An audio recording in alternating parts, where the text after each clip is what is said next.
അറബിയിലെ scene എന്നൊരു അക്ഷരം പഠിച്ചു തുടങ്ങിയപ്പോൾ കുട്ടികൾക്ക് സീനിനെ പരിചയപ്പെടുത്താൻ ഒരു പാട്ട് ആലോചിച്ചിരിക്കുകയായിരുന്നു. അവസാനം കിട്ടിയ ഒരു പാട്ടാണ് ബിസ്മില്ല പാട്ട്. അങ്ങനെ ബിസ്മില്ല ഇടയ്ക്കിടെ കുട്ടികളെ കൊണ്ട് പറയിപ്പിക്കുന്ന രൂപത്തിൽ ഒരു പാട്ടങ്ങോട്ട് സെറ്റ് ചെയ്ത് പാട്ടങ്ങനെ പാടി പാടി പാടി സെറ്റാക്കി. അവസാനം കുട്ടികളൊക്കെ പ്രാക്ടിക്കലായിട്ട് പഠിക്കട്ടെ എന്ന് മനസ്സിലാക്കിയിട്ട് ഒരു മിഠായി കയ്യിൽ കൊടുത്തു.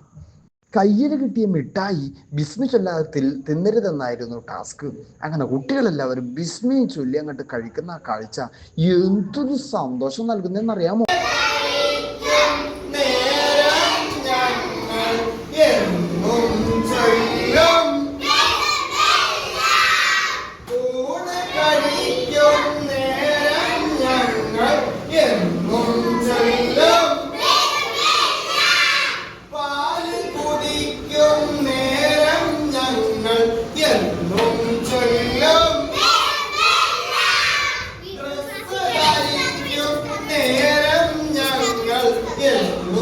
Say